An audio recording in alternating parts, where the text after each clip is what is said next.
और बड़े भाग्यशाली हैं। शिव जी की बड़ी कृपा आप सभी पर है। शिव जी को आप 5 जगह पर जल चढ़ाते हो। थोड़ा ध्यान देना कथा पर। शंकर भगवान को 5 जगह पर आप जल चढ़ाते हो। मान लो अगर कोई विषम परिस्थिति है और आपको लग रहा है कि मेरा ये काम बाबा को कर देना चाहिए, ना जाने क्यों अटक रहा, मेरे भोलेनाथ जी को मेरा ये काम कर देना चाहिए, ना जाने क्यों अटक रहा है, तो जो जो जगह पर आप जल समर्पित करते हो, जिस जिस जगह पर आप जल समर्पित करते हो, जैसे गणेश जी की जगह पर जल समर्पित करते हो, सबको मालूम है ना, स्थान तो सबको मालूम है ना गणेश जी का। जैसे ये शिवलिंग है, ये जलाधारी है, ये 2 चरण जहां से जल चढ़ाते हैं तो ये पानी घूमकर यहां से नीचे चले जाता। अब जरा समझिएगा, आप जब शंकर जी के मंदिर, आपको लगे कि हमारा ये कार्य हो जाना चाहिए, ये कार्य हो क्यों नहीं रहा, आखिर में इतने दिन से लगी हूं, ये काम क्यों नहीं हो रहा, सबके काम हो रहे हैं, मेरा क्यों नहीं हो रहा, तो विश्वास रखकर 5 सोमवार, 6 सोमवार, 7 सोमवार इसको कर देखिए। गणेश जी का स्थान जहां से पानी बहता है उसके सीधे हाथ पर, वहां पर एक बेलपत्र समर्पित कर थोड़ा सा जल वहां समर्पित करिए। षडानंद कार्तिकेय का स्थान, एक बेलपत्र समर्पित कर थोड़ा सा जल वहां समर्पित करिए। अशोक सुंदरी का स्थान, थोड़ा सा जल समर्पित करने से पहले एक बेलपत्र, फिर जल। 3 स्थान। चौथा, मां पार्वती जी का हस्त कमल, एक बेलपत्र समर्पित कर जल चारों तरफ चढ़ाने के बाद में 5वां, शिवलिंग के ऊपर बेलपत्र समर्पित कर पूर्ण जल शंकर को समर्पित कर देना। ये 5 स्थान का चढ़ा हुआ जल आपके जो काम अटक रहे हैं, जो कार्य में आपको तकलीफ आ रही है, आप बाबा को बस एक बेलपत्र और एक लोटे जल में से 5 स्थान पर जल समर्पित करने पर आप तुरंत 2 महीना भी नहीं लगेगा, मेरा विश्वास कहता है 15 या 20 दिन में बाबा उसको स्वीकार करें। 15 से 20 दिन। पहला जल कहां चढ़ाना है, जम के बोलो जरा, गणेश जी वाला स्थान। दूसरा, कार्तिकेय वाला स्थान। अब इसको समझ लेना आप अच्छे से। हम ये नहीं कह रहे हैं कि तुम गणेश जी की मूर्ति पे चढ़ाओ, हमने ये नहीं बोला। हमने ये भी नहीं बोला कि कार्तिकेय जी की मूर्ति पे जल चढ़ाओ, हमने ये भी नहीं बोला कि माता पार्वती जी की मूर्ति पे जल चढ़ाओ। आप तो जो शिवलिंग रखा हुआ है और जो जलाधारी गोल है उस पे जो शिवलिंग रखा है, जहां से पानी बह रहा है, उसके राइट हैंड में गणेश, लेफ्ट हैंड में कार्तिकेय, बीच में अशोक सुंदरी, पार्वती जी का स्थान, हस्तकमल और ये शिवलिंग। आपको गणेश जी के ऊपर जाकर जल नहीं चढ़ाना, आपको कार्तिकेय के ऊपर जाकर जल नहीं चढ़ाना, आपको देवी जी के ऊपर जल नहीं चढ़ाना, आपको तो केवल शिवलिंग की जलाधारी पर और शिवलिंग पर जल चढ़ा। पहला स्थान, बोलते जाओ जम के, केवल जल नहीं, बेलपत्र फिर जल। दूसरा, कार्तिकेय। तीसरा, अशोक सुंदरी। चौथा, अब पार्वती जी को जो तुम जल चढ़ाओगे और बेलपत्र चढ़ाओगे, उसमें तुम्हारा स्मरण होना चाहिए, तुम कहां बैठी हो जल चढ़ाने के लिए, तुम्हारा ध्यान कहां है, कहां बैठकर शंकर जी को जल चढ़ाना चाहिए। आपको पहले भी कथा में कहा, जहां से जलाधारी का पानी बह रहा है, इसके ठीक विपरीत जगह में आप यहां बैठ जाओ। उत्तर दिशा में पानी जाता है तो आप दक्षिण दिशा में बैठकर उत्तर की ओर मुख कर बाबा के, मां पार्वती जी के हस्त कमल पर बेलपत्र रखोगे, जल चढ़ाओगी और वहीं से बाबा को तुरंत आनंद के साथ में बेलपत्र चढ़ाकर जल चढ़ाओगे। भले खड़े होकर या वहां जाकर तुम यहाँ पर जल चढ़ा दो, परंतु उसके बाद में जब आप जल चढ़ाओगी, जब बाबा पार्वती जी को जब बेलपत्र और जल चढ़ाओगी, तो आपका मुख कहाँ होना चाहिए, जहां से पार्वती, जहां से ये जल बहकर जा रहा हो, यहां बैठोगे तो जल जहां बहकर जा रहा है उधर की साइड तुम्हारा मुख हो जाएगा, उत्तर की साइड तुम्हारा मुख हो जाएगा और बाबा को आप जल समर्पित करो। तो पहला जल बेलपत्र गणेश जी, दूसरा कार्तिकेय जी, तीसरा अशोक सुंदरी, चौथा माता पार्वती जी का हस्त कमल और पांचवें नंबर का जल भगवान शिव के ऊपर, अर्थात भगवान देवाधिदेव महादेव से प्रार्थना करते हुए कि तेरा ही दिया मैंने खाया पिया रे, तेरा शुक्रिया रे, तेरा शुक्रिया। बाबा से प्रार्थना करते हुए, बाबा से अपने दिल की बात कहते हुए, बाबा से अपने मन की बात कहते हुए, अपने हृदय की बात भगवान देवाधिदेव महादेव से कहते हुए, ये 5 स्थान पर चढ़ाया गया जल आपके मनवांचित फल की प्राप्ति करा देता है, आपको सुख का अनुभव करा देता है। 5 जगह पर चढ़ाया गया, कम से कम 5 या 7 सोमवार अवश्य चढ़ाओ। लोग इस पवित्र कथा को सुन रहे हैं आज कथा रुद्राक्ष महोत्सव के विराम पर, उनसे निवेदन करूंगा, 1 वर्ष बाद फिर रुद्राक्ष महोत्सव हर साल आता है। अगले वर्ष बाबा से आज के दिन प्रार्थना करो कि अगले साल मैं भी कुबेरेश्वर बाबा की धरा पर रुद्राक्ष महोत्सव में पहुंचकर बाबा की कृपा प्राप्त करूं और बाबा की कथा का लाभ लूं। उससे भी नहीं करो, शिव कथा कह रही, विदल उत्कल का संहार भगवान शिव जी के सामने मां पार्वती जी कर देती है, तो शिव जी का नाम है कुंदकेश्वर। और वो कुंदकेश्वर नाम कोई साधारण नाम नहीं है। भगवान शंकर के जितने जितने अलग अलग नामों का व्याख्यान आता है, अलग अलग नामों का वर्णन आता है, ये सारे नाम हमें सुख देते हैं, हमें आनंद देते हैं, हमें फल देते हैं। जितने भी शिव जी के नाम, कुंदकेश्वर, बालकेश्वर, माहेश्वर, पिपलेश्वर, बटकेश्वर, कुंदकेश्वर, कुबेरेश्वर, ये जितने भी नाम हैं, ये सुख प्रदान करने वाले। जितने नाम शिव जी के, एकांतेश्वर, अक्षेश्वर, लक्षेश्वर, ऐसे शिव जी के जितने नाम हैं, ये फल देते हैं। कभी कभी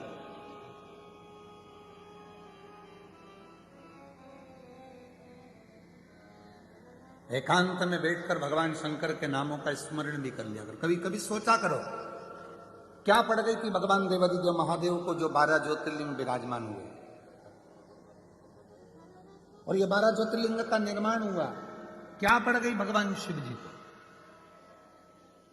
एक कारण था, मां जगत जननी जगदम्बा अम्बा शिव जी से अटखेलियां कर रही थी, बातें कर रही थी, और उसी बीच में भगवान शंकर पार्वती जी से कहते हैं कि क्या तुम मुझे पहचान सकती है, मैं तेरे सामने आऊंगा? पार्वती जी बोली, बिल्कुल पहचान जाऊंगी कि तुम मेरे सामने आए तो। और शिव पुराण कहती है, भगवान शंकर का चरित्र कहता है कि शिव जी को पहचानने के लिए 1000 लाख जन्म भी आपके और हमारे हो जाएंगे तो भी हम शिव को नहीं जान पाएंगे कि शिव है क्या। शिव को नहीं पहचान, ये तो बाहरी स्वरूप है। हम जल चढ़ा रहे हैं, बाहरी स्वरूप है। हम शिव को भज रहे हैं, बाहरी स्वरूप। शिव को पहचानने के लिए कोटि कोटि जन्म हो जाए, हजारों हजारों जन्म हो जाए तो भी हम नहीं जान सकते शिव। हम शिव को नहीं पहचान सकते।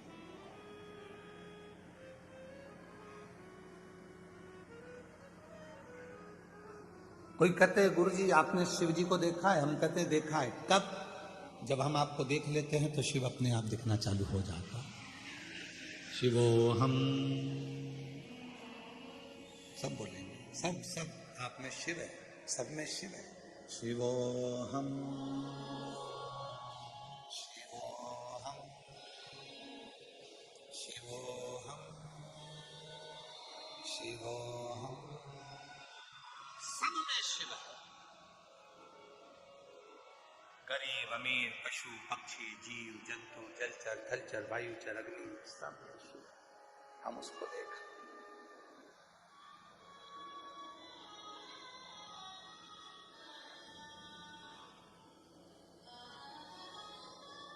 यहां से जाओगी ना जब आप आज,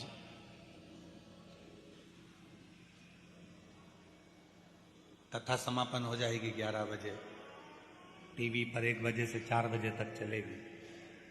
यहां से जब जाओगी, यहां से जाते समय तुम्हारे पास में जितने पुरुष लोग हैं, एक पुरुष दूसरे पुरुष के प्रेम भाव से, हृदय से एक दूसरे को गले लगा कर साधु बात कहना कि शिव जी के घर में आप और हम परिवार के सदस्य हैं, आज यहां से जा रहे हैं। यजमान जितने बने हैं, एक दूसरे को हाथ मिलाकर गले लगकर स्नेह से एक दूसरे से भाव से कहना कि बाबा से प्रार्थना करना आपको और हमको खूब बेभाव दे और अगले साल फिर ऐसे ही बैठकर जजमान पद के रहने। जजमान पत्नियां जाएं तो एक दूसरे से, जितनी जजमान पत्नियां हैं, एक एक बहन से आपस में बात कर कर जी जी फिर मिलना। और मुझे विश्वास है मेरा कुबेरेश्वर बाबा बुलाएगा। आप स्वस्थ रहना, बाबा हमको भी स्वस्थ रखे, तुम भी स्वस्थ रहना। और जितने मेरे श्रोता भाई बहन, मेरी जीजियां जितनी आई हैं, मेरे जीजा जितने आए हैं, मेरे बेटा बेटियां जितने आए हैं, मेरे बुजुर्ग माँ बाप जितने आए हैं, आपसे भी निवेदन है जब यहाँ से जाओ तुम्हारे आसपास में बैठने वाली जीजियों से हृदय से मिलकर जाना। जब तुम हृदय से मिलोगी तो आंख के आंसू झलकेंगे। इतने दिन मिलकर आप और हमने जो साथ रहे, घर में तो घर के लोग भी अपने नहीं हो पाते और यहाँ तो पराए भी अपने बनकर निभा कर चले जाते। घर में घर के लोग भी अपने नहीं हो पाते। घर के व्यक्ति से नहीं पूछते चाय बनाऊं, पानी लाऊं या ये लाऊं। यहाँ तो पड़ोसन से पड़ोसन पूछती है, मैं जा रही हूँ तेरे लिए पानी की बोतल लेके आऊं, कैसे चलते नहीं बन रहा तो मैं वहां से खिचड़ी ला दूंगी, तो रोटी ला दूंगी, सब्जी ला दूंगी। अंदर जाती है, सब्जी डब्बे में मांग कर बाबा की प्रसाद लाकर उसको यहीं दे देती है।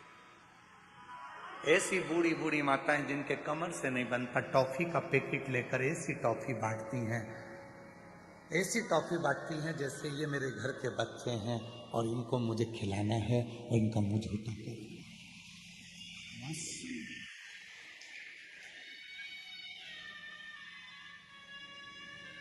प्रेम दे दो, स्नेह दे दो। शिव तुमसे कुछ नहीं मांगता। मांगा क्या शंकर जी ने? केवल प्रेमी तो मांगा है। सत्यम शिवम सुंदर। जब यहां से जाओ, बहुत पूछने वाले तुमको रेलवे स्टेशन पर भी मिलेंगे और पूरे नगर के लोग भी तुमसे पूछेंगे, ऑटो वाले भी पूछेंगे, गाड़ी वाले भी पूछेंगे, गांव वाले भी पूछेंगे, रोड पर चलने वाले भी पूछेंगे, दुकानदार भी पूछेंगे, सब पूछेंगे तुम तुम्हारे पापा के घर से जा रही हो, तुम्हें कैसा लग रहा है?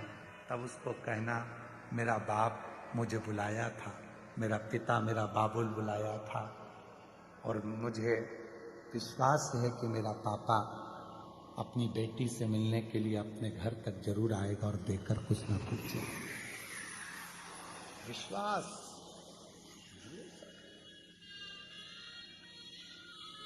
उससे एक संबंध बनाकर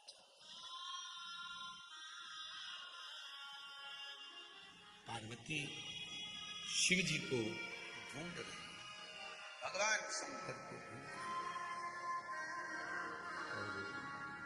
भगवान शिव कह रहे पार्वती क्या तू मुझे पहचान जाएगी? क्या मुझे तू ढूंढ लेगी?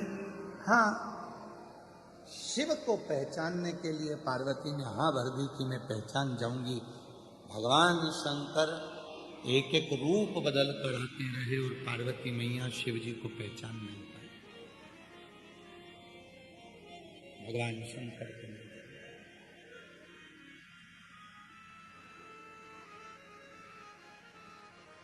नहीं पहचाना पार्वती ने। शिव जी ने अपने 12 रूप रख लिए, 12 रूप में भी पार्वती जी पहचान नहीं पाई। तब आखिरी में पार्वती जी ने कहा कि मैं तुम्हें जान नहीं सकती। स्वयं माता उमा ने भगवान महेश से पूछा था।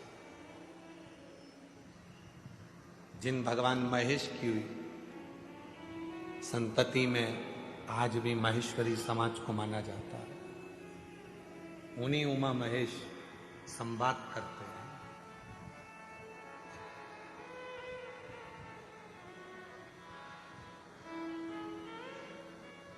उन्हीं उमा महेश माता उमा ने महेश भगवान से पूछा, शिव जी से पूछा,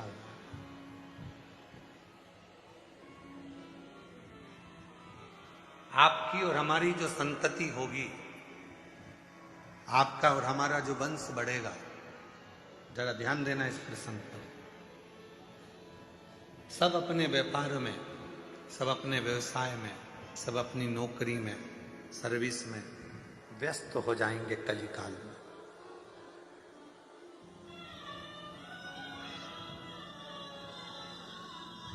संसार का प्रत्येक मानव अपने अपने कार्य में लगा रहेगा, तब उस व्यक्ति वो अपने परिवार का भरण पोषण करेगा, अपने आप को संभालेगा, समाज को संभालेगा, घर को संभालेगा, कुटुंब को संभालेगा, परिवार को संभालेगा।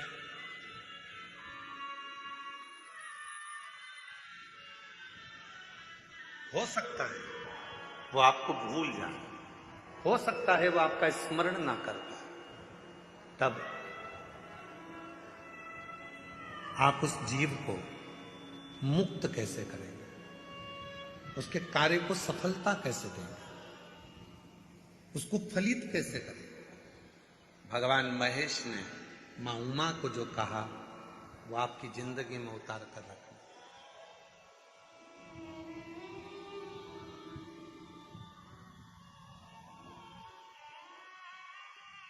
भगवान शंकर और पार्वती का जो रिश्ता है वह 51वें नंबर पर है।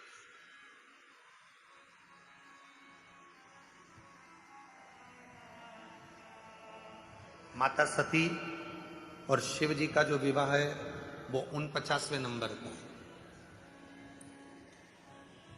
50वें नंबर में बीच में सती और पार्वती के बीच में एक भगवान शिव और माता पार्वती का, सती का प्रागट्य एक और हुआ है, जिसमें माता पार्वती जी कोयल बनी हैं और भगवान देवाधिदेव महादेव नीलकंठ बने हैं। ये बीच में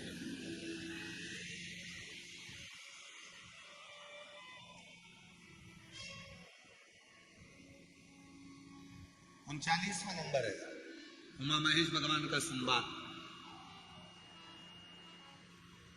और उन संवादों में माता पार्वती जी ने पूछा कि जीव को मान लो तुम्हें भूल गया, तुम्हारा स्मरण नहीं कर पाया, तुम्हारा भजन नहीं कर पाया, तुम्हारे मंदिर तक भी नहीं पहुंच पाया, तुम्हें भूल गया, तुम्हारे मंदिर तक भी नहीं पहुंचा, तो उसकी गति कैसे होगी, उसकी मुक्ति, उसका कार्य सिद्ध कैसे होगा, उसको सफलता कैसे होगी। तो जो भगवान महेश ने मां उमा को कहा, संपूर्ण जगत के लोगों को याद रखना चाहिए। भगवान महेश कहते हैं, उमा, संसार का मनुष्य यदि मुझे भूल भी गया कोई बात नहीं, मुझे भजना भी भूल गया, मेरा नाम भी भूल गया, मुझे नहीं भज पाया, मेरी औलाद, मेरी संतान यदि मुझे नहीं भज पाई, किसी के गले में अगर रुद्राक्ष पड़ा होगा या किसी के मस्तक पर तिलक लगा होगा, भस्म लगी होगी, त्रिपुंड लगा होगा, चंदन लगा होगा, कुंकू लगा होगा, या उसके गले में यदि रुद्राक्ष पड़ा होगा और ऐसा व्यक्ति भी उसके सामने से निकल कर चला जाएगा और उस रुद्राक्ष पहने हुए व्यक्ति का, बच्चे का, बूढ़े का, महिला का, पुरुष का, किसी का भी दर्शन अगर उस व्यक्ति को भी हो गया तो जितना फल रुद्राक्ष पहनने वाले को मिलेगा, उसका दर्शन करने वाले को भी उतना ही फल प्राप्त होगा, उतना ही फल प्राप्त हो जाए। एक रुद्राक्ष में कितना बल होता है जरा ध्यान करिएगा। एक रुद्राक्ष हर हर महादेव। श्री शिवाय नमस्तम। पूजनीय गुरु जी द्वारा बताए गए आप उपाय अवश्य करें। 23 फरवरी को फाल्गुनी सोमवार को सकंद अष्टमी, सकंद भगवान की पूजा विशेष रूप से बताई गई है। शिव महापुराण में उपाय भी बताए गए हैं, तो आप अवश्य सुने। और 5 सोमवार को मन वांछित फल पा सकते हैं करने से। विषम परिस्थिति से जो छुटकारा पाना चाहते हैं वो सरल उपाय और विशेष बताए गए हैं, आप जरूर यह कथा सुने। और सोमवार की अष्टमी तिथि की विशेष कथा भी, उपाय और कोई भी आपको मतलब मन में संख्या हो वो भी उसी चीज़ का आपको उपाय मिल जाएगा। तो कलेश मुक्ति, धन समता के बारे में, विवाह के बारे में, सभी के बारे में बताया गया, तो आप ज़रूर सुने और उपाय भी ज़रूर करें। अगर आपको यह वीडियो अच्छी लगी है तो लाइक शेयर करना बिल्कुल ना भूलें। हर हर महादेव।